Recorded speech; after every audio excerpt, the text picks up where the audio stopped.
자세를 바꿔봤습니다. 자세만 바뀌도 약간 생소하죠? 안녕하십니까. 자, 정책 변동, 교육정책 변동 두 번째 시간입니다. 교육정책 변동의 원인을 전번 1차 시 수업 때 알아봤고요. 그 다음에 자, 이 정책 변동을 하는데 저해하는 요인이 있습니다. 정책 변동을 못하게 하는 거예요. 자, 이건 유기체처럼 진화 발전을 해야 되는데 그 진화 발전하는 것마저도 저해를 하는 요인들이 있습니다. 그 저해 요인들이 무엇이 있는지 한번 구체적으로 살펴보도록 하겠습니다. 자, 정책 변동의 저해 요인, 정책 수혜 집단의 심리적 저항. 분명히 정책 변동이 되어야 된다는 합리적인 이유가 있음에도 불구하고 이 정책이 변동이 되어버리면 이 사람들이 이권이 떨어진다거나 이럴 때 굉장히 저항을 하죠. 그 다음에 이게 떨어지면, 이게 정책이 변동이 되면 내가 할 일이 없어진다.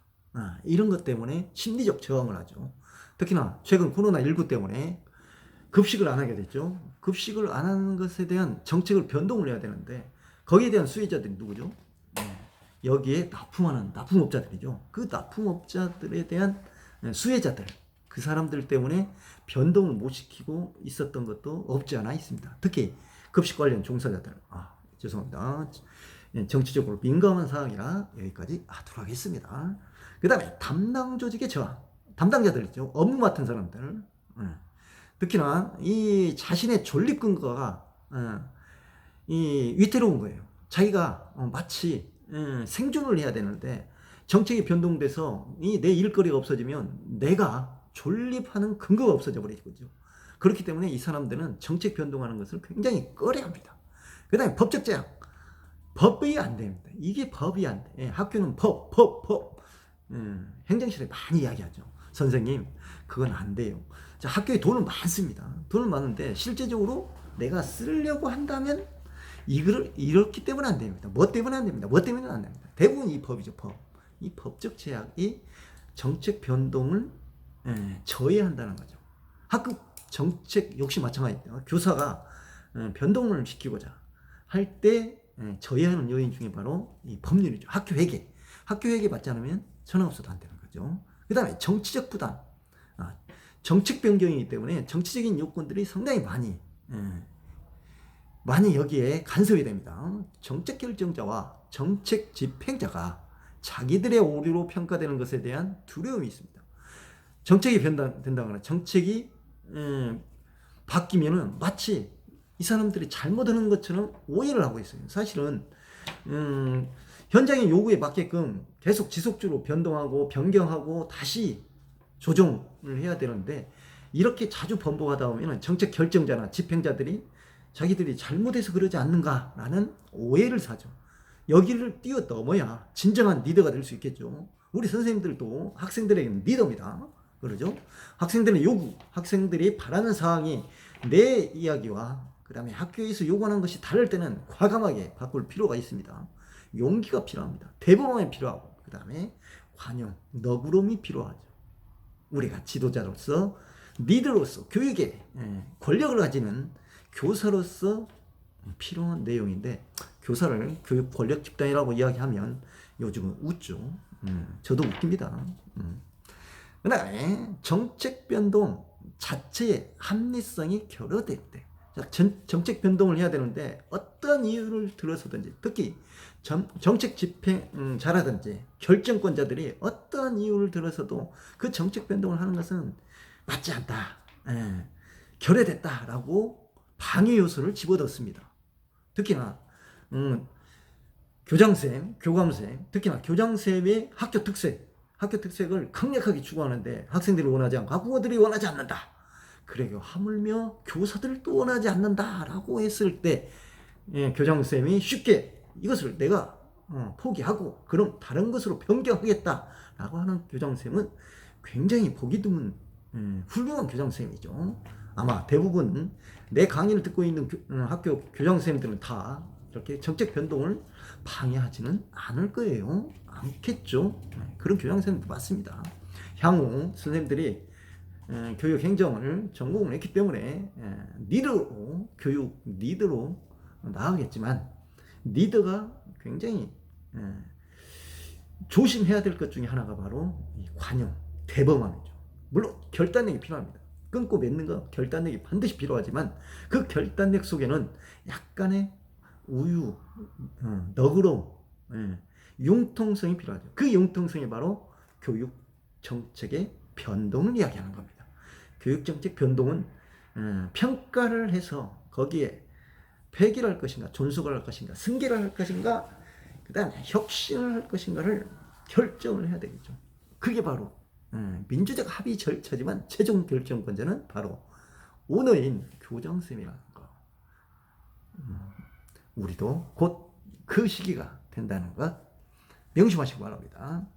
마지막 제3장 정책 결정 모형입니다. 정책 변동 모형. 자, 우리가 1장에서 교육 평가까지, 교육 정책 평가까지 이렇게 살펴봤는데 대부분 다 모형이 있죠. 평가 모형, 분석 모형, 그 다음에 뭐 결정 모형 이렇게 있는데 여기도 마찬가지로 교육 정책 변동 모형, 정치 변동 모형이라는 게 있습니다. 자, 사바티어 맞나요? 사바티어라고 맞나요? 사바티어라고 맞나요? 자, 사바티어가 옹호 연합 모형이라는 것을 뜻했습니다. ACF. 자, 어드보케이시,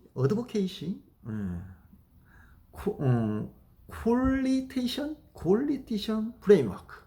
1988년에 자, 외적 변수, 그 다음에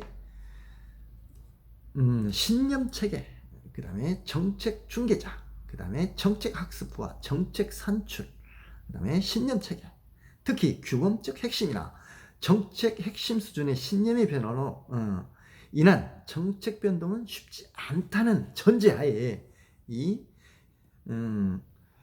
사바티어라는 양반이 옹호 연합 모형이라는 것을 만들어냈습니다. 정책 변동을 혹시 향후에 정책 모니터링반이나 정책 분석 깊게 관여가 된다면 이 사람들 모형을 좀 더 심도 있게 들여다 보십시오. 거기 나와 있는 것처럼 외적 변수나 신념 체계, 그 다음에 정책 중개자, 그 다음에 정책 학습과 정책 산출 같은 요인들을 중심으로 해서 만들어낸 모형이라는 거. 이것이 사바티어의 옹호 연합 모형입니다. 그 다음에 두 번째, 할이라고 해요. 자, 홀월, 패러다임 변동 모형, 패러다임. 자, 용어에서 무슨 말인지 알겠죠? 자, 사회의 패러다임, 그 다음에 교육의 패러다임. 이 패러다임이 변하면 이 패러다임에 따라서 변동을 해야 된다는 것이 주요한 골자입니다. 자, 패러다임 체인지 프레임워크. 1993년에 정책 패러다임의 정착기 형성 과정을 보면 소요 및 전이 단계에서 새로운 정책 해결 시도가 있다면 그 시도에서 기존 정책과의 경합이 되고 그 다음에 패러다임이 정착이 된다는 이러한 절차를 발휘합니다. 특히 기존 정책과 경합을 합니다. 새로운 시도를 하면 아까 정책 수혜자들이 반드시 저항을 합니다. 그 저항하는 사람들과 경합을 해야 되겠죠. 그래서 새로운 대안이 이기면 이것이 정책 변동이 되는 것이고, 자, 거기에서 뛰어넘지 못하면 그대로 유지가 되는 거죠. 변동을 하지 않게 되는 겁니다. 자, 마지막으로 킹덤. 자, 킹덤이라는 사람이 있습니다. 킹덤의 정책 흐름 모형. 창이라는 게 있습니다. 창. 자, PSF 모형이라는 건데, 폴리시 스트림 프레임워크라는 거예요. 자, 정책 문제의 흐름, 정책 대안의 흐름, 그리고 정치의 흐름 등 세 가지 흐름이 대체적으로 독자적으로 흐르다가 어느 순간 우연히 정책 변동의 창에서 만나 결합할 때 정책 변동이 일어난다. 우연의 일치로 정책 변동의 창이라는 말을 씁니다. 킹덤. 그래서 정책 변동의 창이라는 용어도 많이 등장을 하죠. 킹덤의 정책 흐름 오형까지 알아봤습니다. 고맙습니다.